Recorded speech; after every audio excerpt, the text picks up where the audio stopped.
Claire, I am so excited to have you with us today.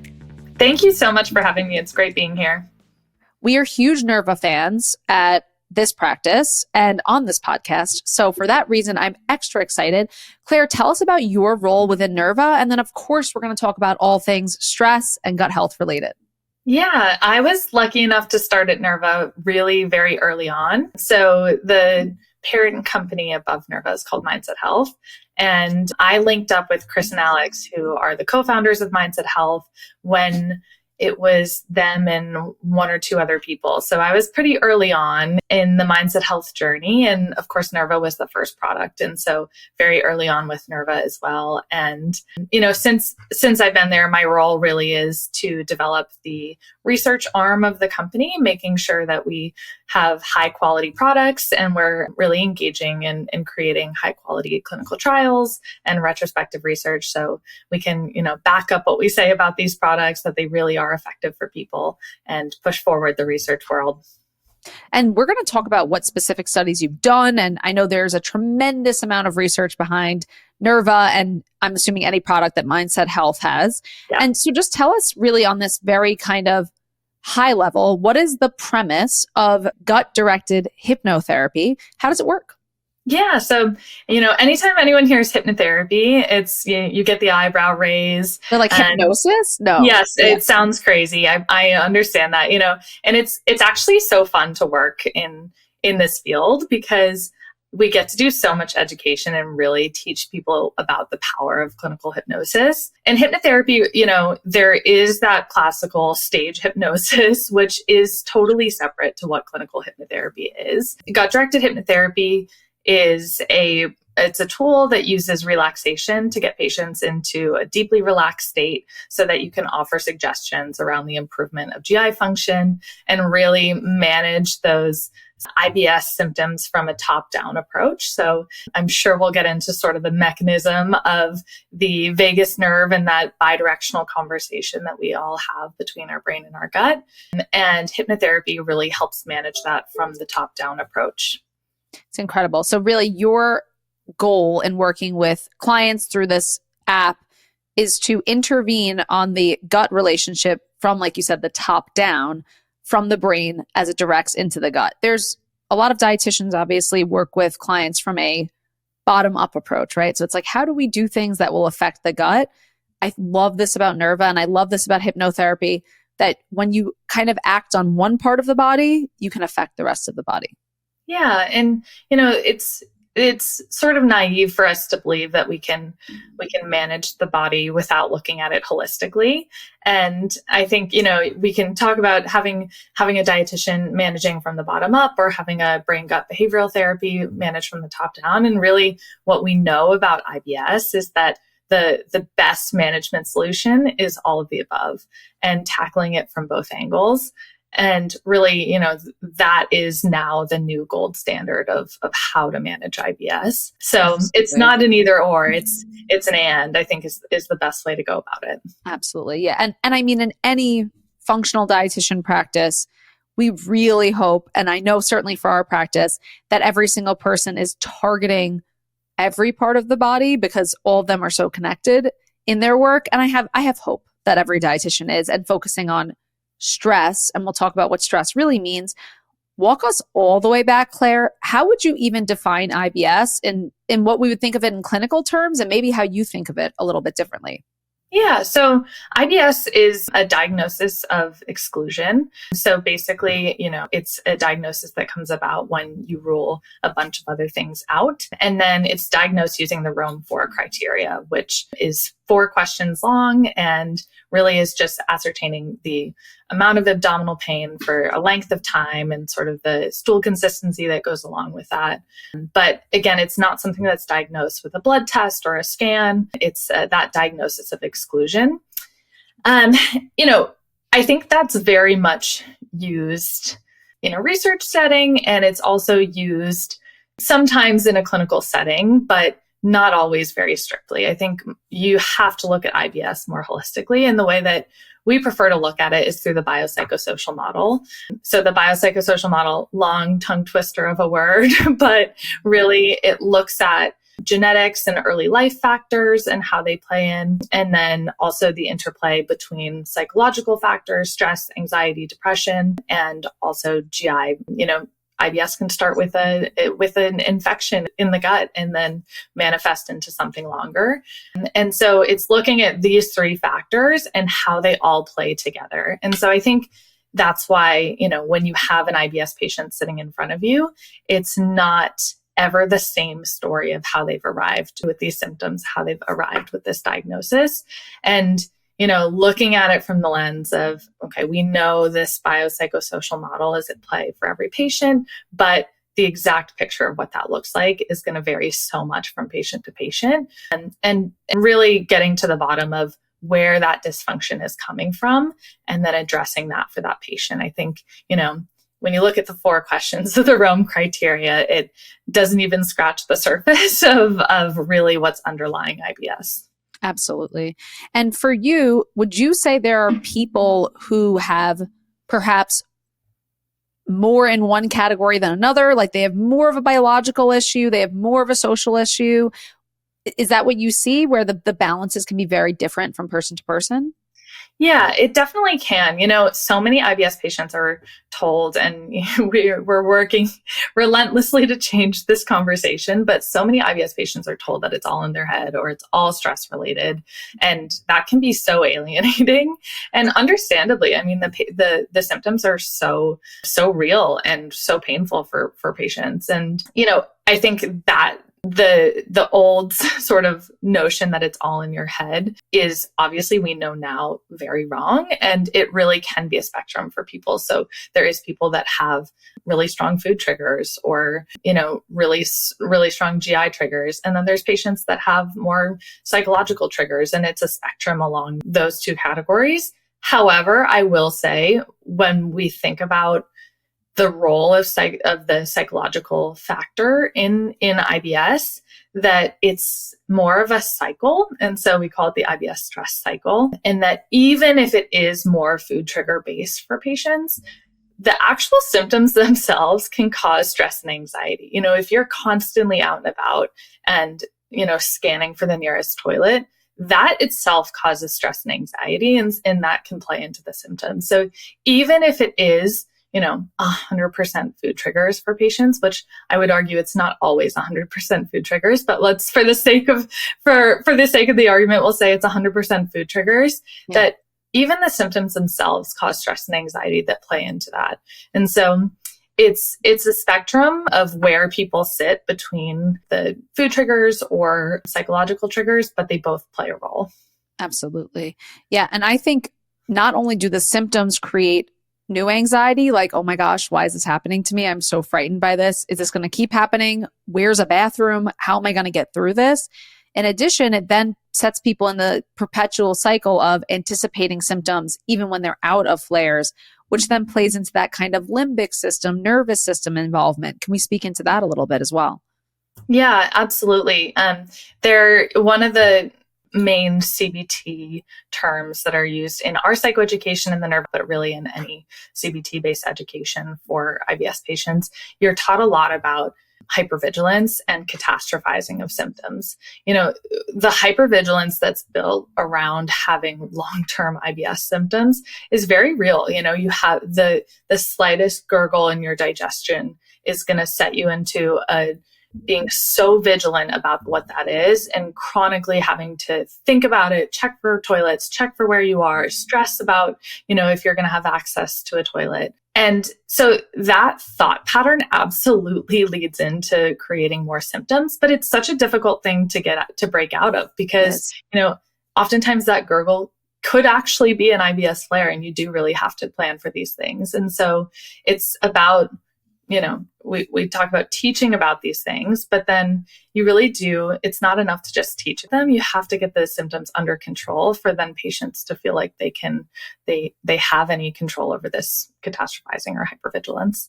Absolutely. Because there's an automatic reaction to it, and we have some control over it, but the automatic reaction changes over time, which is a lot of the work that you're doing and a lot of the goal of the work that you're doing. But the problem is that when you have that initial trigger of an uncomfortable sensation, there is some reaction that might happen. I think where people can take control is either doing things like you're doing so beautifully subconsciously by rerouting the brain's reaction, or having different languages, working with IFS with a psychologist or something on IFS with a psychologist. There's ways to do that too. But certainly it's very hard for people to believe that stress legitimately causes gut issues. Why do you think it's so hard for people to believe that? I think it's hard for people to believe because the symptoms are so real for them. And, you think about stress and anxiety and how that manifests in the body feels very abstract. It's not concrete, and you don't see the direct link between it a lot of times. And most people resonate with having food triggers because they'll eat a meal and they'll be able to pinpoint and identify the exact food trigger. Sometimes it's working with a dietitian. Sometimes they can come to you knowing some of the exact triggers. And so it's just more abstract for people to actually see the link between their symptoms and psychological factors.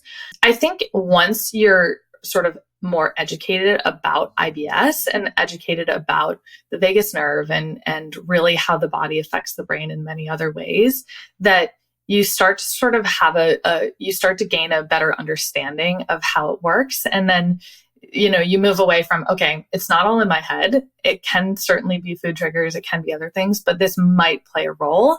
And once you've had that shift, then you can really start to make headway in managing that aspect of it. Absolutely.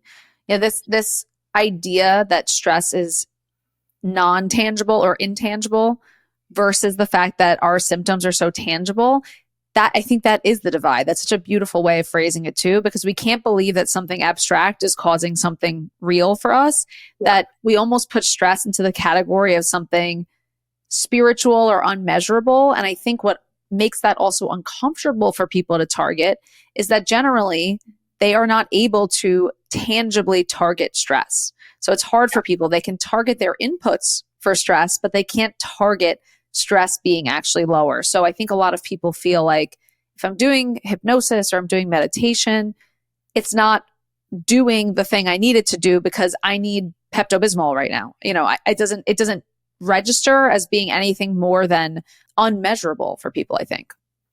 Yeah, and I totally agree with that. The one thing I will say, and I'll push back on a little bit around putting hypnotherapy in the same bucket as meditation or any sort of other stress reducing tool. We actually study gut-directed hypnotherapy almost exactly as the way we study the low FODMAP diet, or the way we study, a drug intervention for IBS. We study with the primary endpoint being abdominal pain reduction. Sure. So, it's not, I always have to reframe this, that gut-directed hypnotherapy is actually not a stress reduction tool. It is specifically targeting abdominal pain and targeting that visceral hypersensitivity.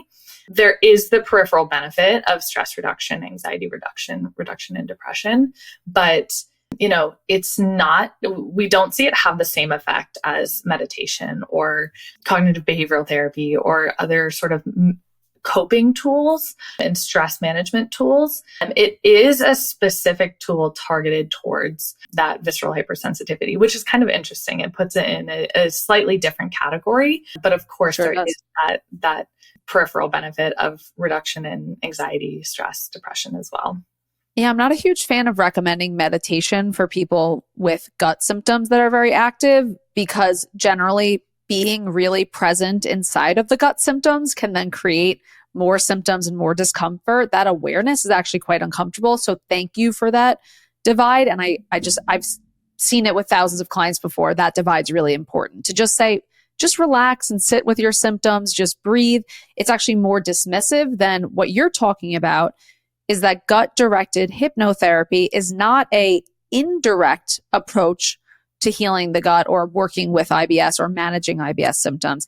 It's actually directly working on the gut. So it is a top-down approach, but it's actually working directly there, as opposed to an indirect effect of, if you de-stress, then the gut will come together, basically.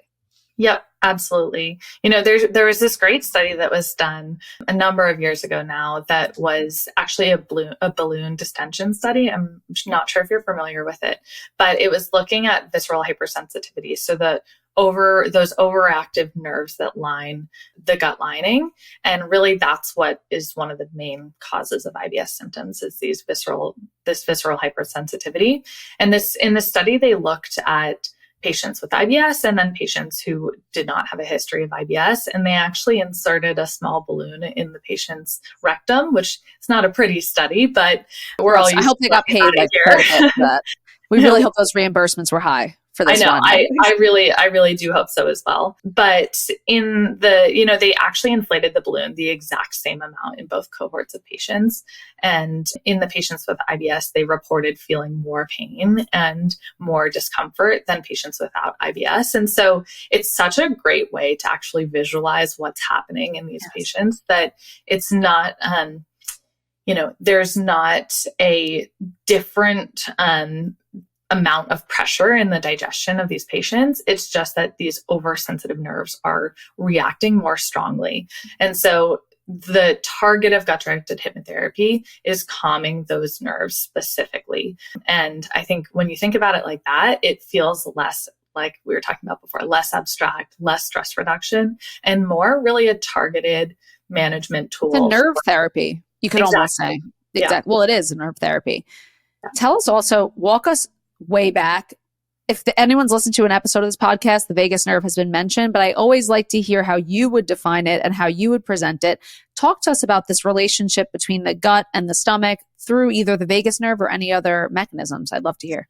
Yeah, so the gut-brain axis is multi-pronged. The biggest portion of it is this vagus nerve, which is the biggest nerve we have, and it runs from our brain to different organs and also, is the main communication channel between the gut and the brain. And it's bi-directional, so it flows both directions. So information is sent from the gut up to the brain and from the brain back down to the gut.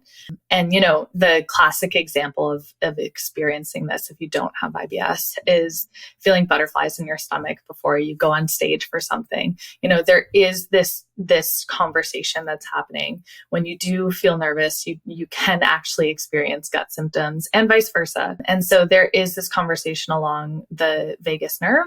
There's also, that's not we often talk about that like it's the only part of the gut-brain axis. The microbiome is a big part of the gut-brain axis, and also the immune system is implicated. So, we talk about it oftentimes, and I think for many reasons it is a massively important part, but there is other parts of the gut-brain axis that get looked over sometimes as well. Yeah, I mean, even the fact that the cephalic phase begins in the mouth, that our digestion begins when we first see food, that's gut-brain axis. If we think about the delivery of nutrients through blood flow that goes into the gut, that's directed by the brain. And really there's that command center that's going to tell the body, where should we send an immune response here? What should we do? So, and it's always, I like that you stated this too, it's really always bi-directional. Any relationship with our gut goes back up to the brain, and the brain going back down to the gut. And all other parts of our body as well, usually when it comes to those major players in the body. And tell us how that vagus nerve piece and that gut-brain axis fits in with this visceral hypersensitivity, which seems to be a really key piece of how Nerva targets IBS symptoms. One important aspect of health that comes up in almost every Quiet the Diet podcast episodes is the relationship between our gut and our brain. We refer to this oftentimes as our gut-brain axis. And for a long time, we've understood that IBS symptoms are related to the stress that we experience. I'm so excited to talk to you today about today's podcast sponsor, Nerva. As you all know, I'm on a mission to share any whole body strategy to help manage and, when possible, reverse chronic symptoms that I've seen work in my client population. Both my clients and also our amazing lead dietitian, Nikki, have experienced tremendous benefits from Nerva. Nerva is a gut-directed hypnotherapy app, which means that while you're at home, you can listen to hypnotherapies that are specifically designed to help manage IBS symptoms. This mobile app has helped over 100,000 IBS patients address the miscommunication between the gut and the brain. Gut-directed hypnotherapy has been proven to work just as well as the low FODMAP diet in managing IBS. Our goal with our clients is always to reduce the need for long-term elimination diets and provide any strategy that might be supportive, that's low risk and high efficacy. And that's just what Nerva is. So with their 6-week program of listening to gut-directed hypnotherapies from an app right from your home, they've seen incredible success in reducing IBS symptoms. Instead of targeting stress from a meditation perspective that's more open-ended and not as targeted, Nerva has carefully curated and crafted these research-driven hypnotherapies to specifically target IBS-related, nervous system-related symptoms. As a Quiet the Diet listener, you are eligible to have a 7-day free trial of Nerva, which you can see down in the link below. I couldn't recommend Nerva more for our listeners and our clients. It has been so effective in helping to manage IBS symptoms, and for our clients to have something that is able to be done from the comfort and safety of their homes is really a game changer. So for that reason, we are extra excited to have Nerva as our sponsor this season. Yeah. So the visceral hypersensitivity. So when you have, we'll talk about that balloon study again. When those balloons are inflated and in the IBS patients and that patient is starting to feel pain, that information is sent up to the brain. So those nerves that are lining the gut send information along the vagus nerve back up to the brain. And the brain really is where, we feel pain in our body, but pain is actually created in our brain. And that's not to say pain is all in your head, but pain, is the information is sent to the brain, and the brain is the deciding factor of, okay, we're feeling this pain because we have to do something about it. And so that information is sent along the vagus nerve. And what we're really targeting, and I'll be completely honest that the actual mechanism of how this works is not understood. And it's something that we definitely need more research into. But what we believe is happening is that those pain signals are able to be modulated through hypnotherapy. And so we're able to better decipher what is actually dangerous pain and what is visceral hypersensitivity pain. And so really learning to modulate the pain signals that are visceral hypersensitivity, and still accepting the pain signals that are signals that really do need a reaction out of us as well. What percentage of pain are you finding in research? This also might not be quantifiable. Is visceral hypersensitivity perceived pain versus like pain, if that makes sense? Yeah, it's not really quantifiable, to be honest. We know in IBS, it most of the time is visceral hypersensitivity with IBS symptoms. If someone with IBS breaks their foot, though, that it's absolutely not visceral hypersensitivity pain. And same thing, if you have a GI infection, or, you can have co-concurrent things. And we certainly don't want to be modulating pain signals that are advantageous for us to feel. And so it's about just sort of having a better control of that visceral hypersensitivity. Again, we can't really quantify what percentage is visceral hypersensitivity. It really is the felt experience of the patient. Absolutely. Do drugs like Pepto-Bismol that people take when they're having IBS symptoms, they seem to alleviate symptoms in some capacity. Is it believed that potentially those are affecting the visceral hypersensitivity as well? Or is it just affecting the inflamed area or something like that? So I don't exactly know the mechanism of Pepto-Bismol specifically. I can speak a little bit to something like the low FODMAP diet, or an elimination diet, where the low FODMAP diet, these FODMAPs are broken down in our bodies and are specific carbohydrates that produce gas. And so the idea with the low FODMAP diet is if you're producing less gas, you're actually putting less pressure on those nerves lining the gut. And so if you actually think about the low FODMAP diet, which is an effective tool for a lot of patients, I think there's there's some problems with it.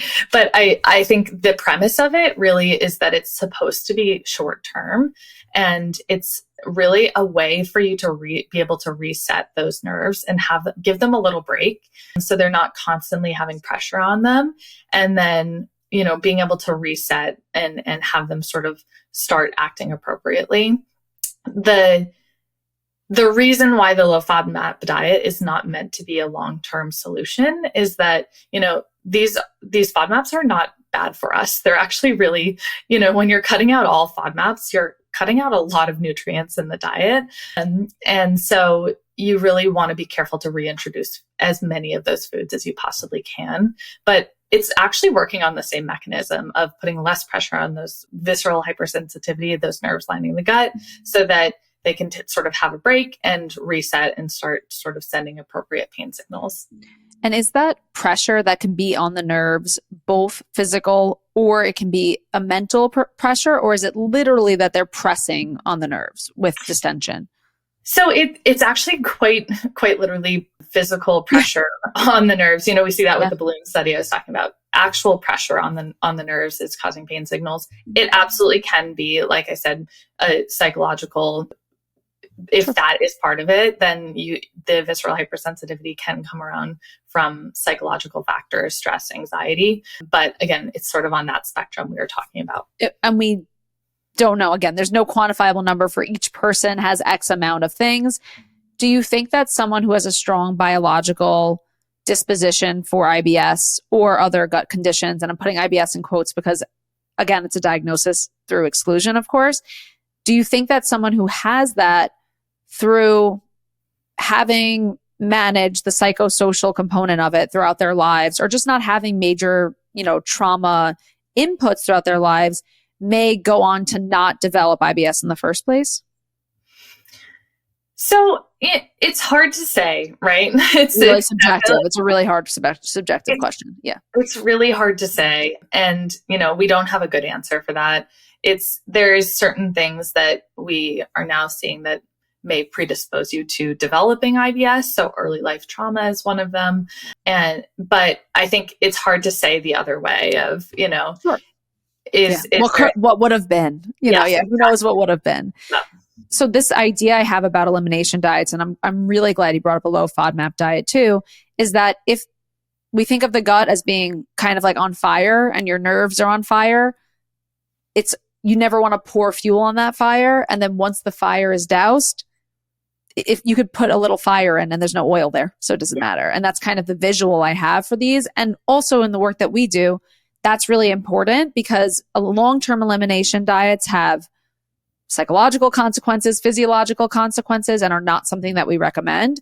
Although it's confusing for people because they do feel a lot better on those diets to begin with. And then they can develop fears of bringing those foods back in.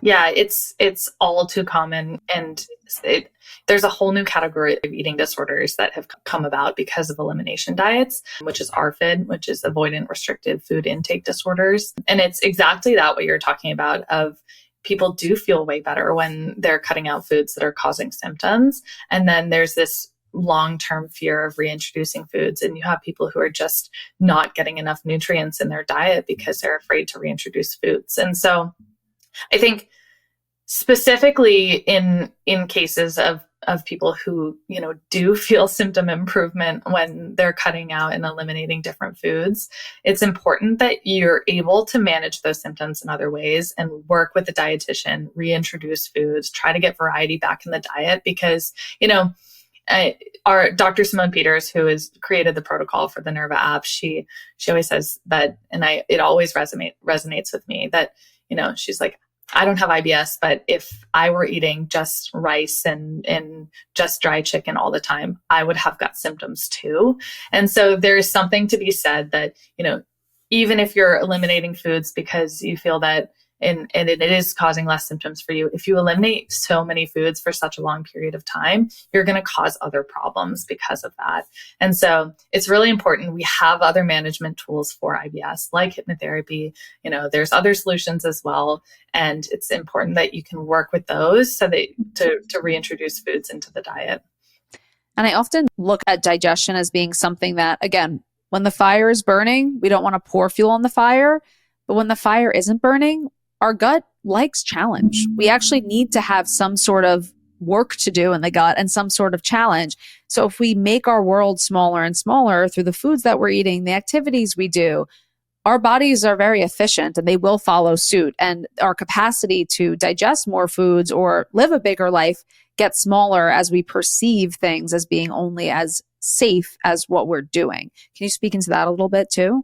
Yeah. And, our digestion is the way that our inside actually is, it communicates with the outside world. Our immune system is built off of the foods that we're eating and the variety that we're eating, and we're fueling our microbiome. And, we know our microbiome is implicated in almost everything. And so you're right that when you make your world smaller and you expose your inside world to less, you're doing a disservice to more than just your digestion and just your GI tract. You're really, looking holistically at the whole person. You're cutting down the contact with the outside world for your whole body.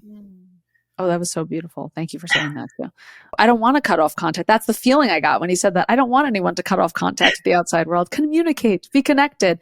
And we know our gut microbiome extends feet outside of us from what we understand now too, and is literally connecting with our outside world as well. So it's so important. Not to mention food is so culturally important. We gain so much by sitting down and having a meal with friends. And I think that part is often overlooked, that, when patients are experiencing severe IBS flare-ups and they're not able to eat with friends, not able to eat with family, I think there is so much negativity that comes from that is often overlooked. That's where we build relationships and maintain relationships. And, taking that piece away from it is so impactful as well. Especially when you're already suffering from symptoms. And when for some people, IBS can feel like it deprives us of connection, of normalcy. To add more isolation on top of it is a really rough combo. Yeah. Some of the best responses we get great people that write into us at Nerva, and my absolute favorites are the ones that specifically call that out. That, we had one the other day that a woman wrote in and said, I've been going and playing with my grandkids more now than I have ever. And I just those are the things that, it's those relationships that you can start to rebuild when you have more control over your symptoms, that really are the things that impact you the most in life. Yeah, you're not helping people to heal their guts in order to heal their digestion. You're helping them to live their lives in the way that feels the most authentic and grand for them. Yeah. And that's the quality of life impact that is overlooked with IBS. That IBS, there was a study that was done looking at quality of life impact, and it has a similar quality of life impact as something with high mortality, like ischemic heart disease. And so you look at that and it's sort of mind-boggling at first that you can have the exact same quality of life impact with a disorder that has very, very low mortality like IBS that you can with ischemic heart disease. And when you start to talk to patients and you start to understand the experience and the impact, not just in the GI tract, but also in, relationships and life and work, then that starts to make more sense. But I feel from speaking to a lot of IBS patients that piece is often overlooked in the medical community. IBS as a diagnosis is so interesting and frustrating. I probably got diagnosed with IBS the first time when I was like 14, but that's like a light diagnosis compared to what most of my clients will ultimately have gone through. And for some reason, that one hurt me the most of all the diagnoses that I've collected over the years from all these symptoms that doctors didn't understand until I started to really work with myself in a lot of ways and really, really good practitioners. But because it's an exclusionary diagnosis, it feels very hopeless is the word I would use for people, because it feels like, oh, you don't have IBD. There's this experience, Claire, where some of my clients are upset when they get diagnoses that aren't heavy hitting.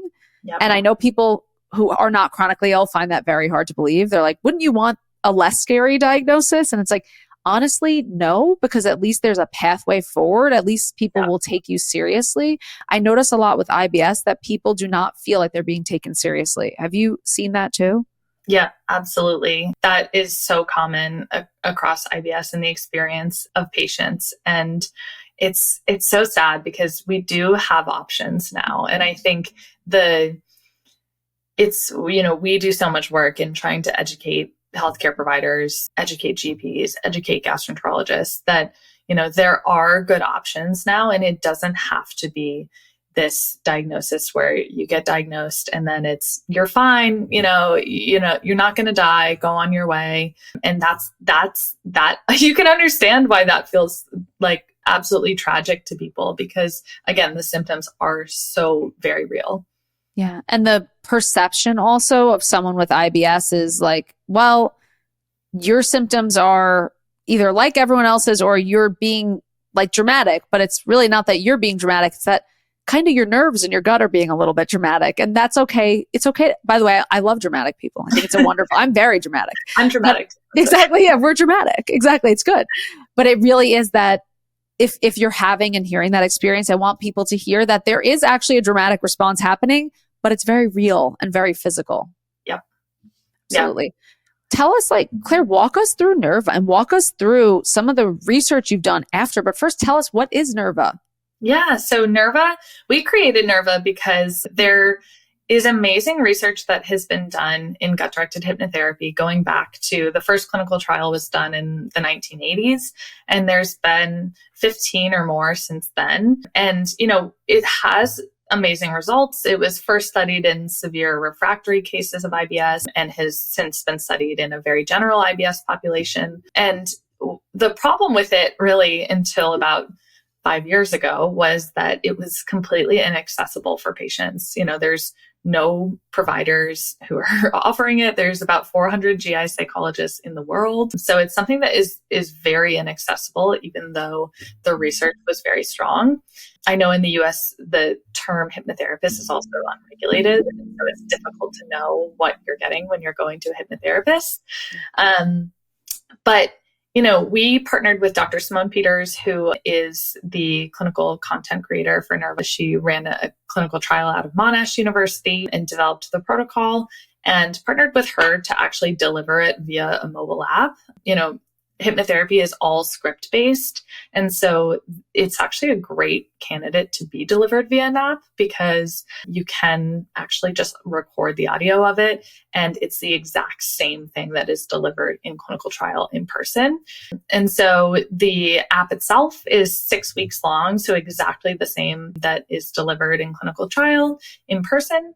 Every day for 6 weeks, there's about a 15-minute hypnotherapy recording, a 5-minute psychoeducation reading, and then there's also a diaphragmatic breathing exercise. So it's sort of, it is gut-directed hypnotherapy based. That is the main therapeutic element, but the psychoeducation has a lot of CBT involved. And then, of course, the diaphragmatic breathing is a great way to really engage the parasympathetic nervous system and sort of lower the set point with some practice of that as well. So it's a little bit more holistic than just gut-directed hypnotherapy, though that is the main therapeutic component.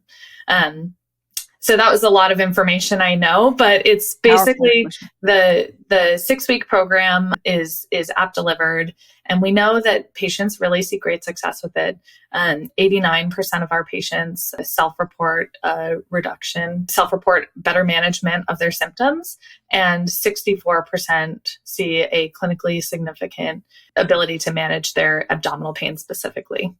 And does that line up against some IBS drugs? As it compares to drugs or anything like that? Have you ever looked at those numbers? I'm sure you have. Yeah, so there was a head-to-head study. Dr. Peters actually ran a head-to-head study comparing it to a low FODMAP diet specifically. And both patient groups there was no statistical difference between the groups. So both groups actually improved almost identically, and that improvement was maintained out to 6 months. So we know it's as effective as a low FODMAP diet on its own. It's never been run in a head-to-head trial compared to any drugs for IBS. However, I will say just the rates of efficacy for any commercially available drug for IBS have never been even close to what is published for a low FODMAP diet or gut-directed hypnotherapy. Of course. So I'm picturing when you're doing a low FODMAP diet, like you said, it's probably just the distension that's affecting those nerves. Is a proposed mechanism. I know we don't know the exact mechanism, as you said, that it's almost like the hypnotherapy is communicating with the nerves to lessen their signal and lessen their response. Yeah, it's some sort of communication or modulation in the signal. Again, I wish we knew. We are going to look into it, and it's certainly something that is on the radar of not just us, but lots of researchers around the world. But it's hard to say exactly what's happening. And are you measuring in the studies the actual perceived pain that people will tell you they experience? Are you able to, is there studies that can show nerve activity in certain areas of the body? That seems hard to measure. Yeah. So there isn't any studies that currently exist looking at that. There's a couple companies that are creating wearable devices around the abdomen that can start to measure nerve activity. And so that's an interesting, it's something that we've toyed with the idea of actually partnering with them to see if we can develop a study and look into a mechanism that way.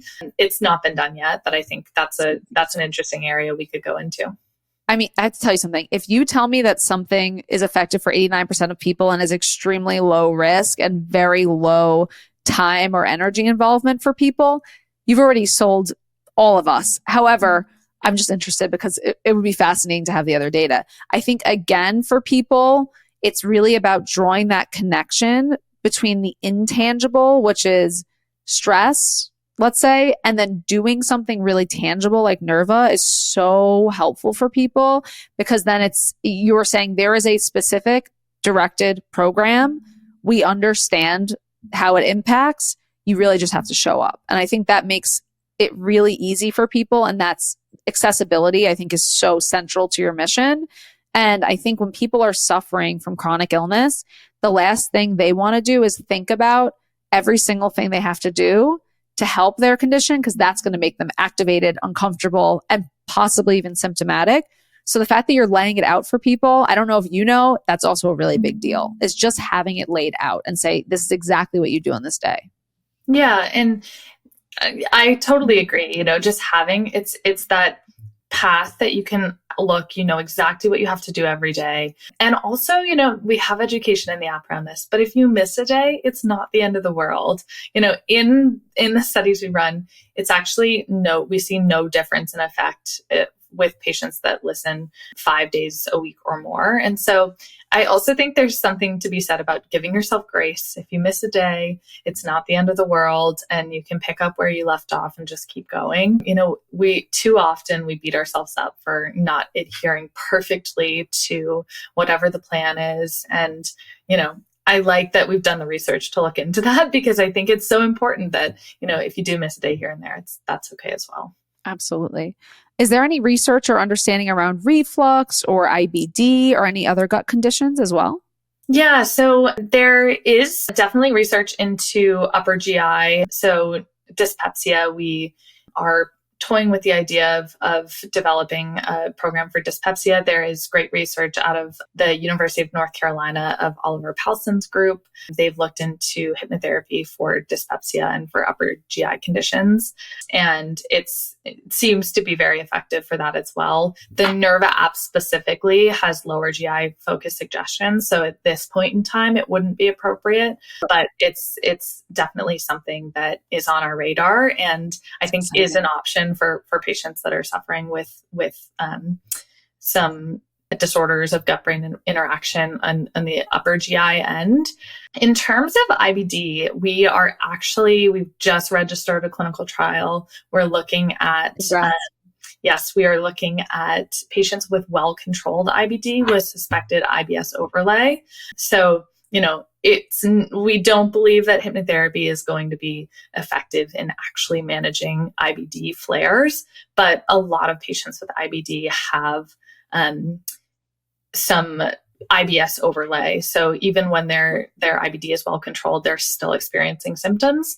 And so we are designing a trial to look at that and seeing if we can manage the symptoms that are happening while their IBD is well controlled. And I know hypnosis, as it's directed, is quite effective for pain and other parts of the body. So now I'm applying in my head this visceral hypersensitivity. I wonder if it would apply to other parts of the body too, outside of even the gut. Yeah, there's, chronic pain generally is the area where hypnotherapy has the most research. So, IBS is a niche of that, but chronic low back pain is a big area. And we're actually developing a product for chronic low back pain. And that will be released in the next few months because it is certainly pain more generally, depending on the type of pain, but a lot of pain conditions have been studied with hypnotherapy, and it's shown to be very effective. That's so freaking cool. The fact that we can do these things and then our brain, like listening to something, and then our brain takes that information and translates it into tangible change is so cool. It's so empowering. It's amazing that our brains have that power over our bodies and what we're experiencing. And, I think it's a misconception that oftentimes when you're referred to psychological therapy, it feels like you're not being heard or not being listened to. And I actually think hypnotherapy is so beautiful because it's the opposite. It's actually empowering you to manage your health with your own brain. And you can have support around that. It doesn't just have to be hypnotherapy, but when it's effective and patients feel that is so beautiful and so empowering. It's so empowering. You know how in hypnosis, like the hokey hypnosis that we would see, they say people have to believe in it for it to work. Have you noticed with hypnotherapy, it's more effective if you even fake it till you make it believe it? Do you have to believe in it for it to work? So the jury's out. In IBS, it has really been shown that it doesn't seem to matter if patients really believe in it or not. Of course, you have to believe in it to the extent that you're willing to adhere to the program. To do it. Yeah. To do it. And that's the big caveat. When we look at hypnotherapy for mood disorders, there definitely needs to be more of a belief around it, which is interesting. But I think it's not, the jury is still out. More research needs to be done. All the research that you are about to do, I'm going to be following closely because now I've pitched to you way too many ideas, and now I'm gonna have to do the follow up myself because I'm sorry about that. I'm like, what about this study? You're like, we're very busy, Michelle, doing the studies we're doing already, and I'm sorry about it. Honestly though, we're in such a beautiful position with the amount of IBS patients that we have coming to us that we really take that seriously, that we want to use that data, and of course when patients consent to it, but use that data to push forward what we understand about IBS, because it's historically been an area that has been underfunded and neglected in research. And so we do really take that seriously of wanting to, be the guardians of pushing this field forward. Feeling like the guardians of the galaxy, kind of, because there's people suffering from IBS. I'm just saying, you guys are doing a fantastic job. Claire, thank you so much. I have one last question for you. Given the research you're doing, given the results you see in clients all the time, how hopeful are you for people with IBS? I'm incredibly hopeful. When we started this just a few years ago, we'd present research at big gastroenterology conferences, and we'd have, a few people come and talk to us, but not that many. And the shift that we've seen in just the last few years in mainstream gastroenterology has been pretty incredible. Gut-directed hypnotherapy is included in the treatment guidelines from the American College of Gastroenterology now, and a lot of the major gastroenterology guidelines around the world. And it really is something that is thought of more seriously, and the psychological component is thought of more seriously in managing IBS patients from day one of diagnosis, and also educating around that. We're talking to gastroenterologists about how to educate about IBS so that patients don't leave that first appointment where they're diagnosed feeling like absolute crap about their path forward. So I feel hopeful, and I'm excited about what we have in the pipeline coming up. So I think things are looking good.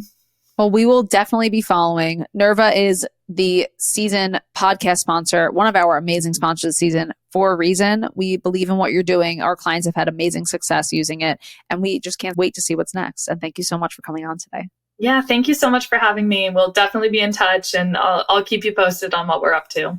It's amazing.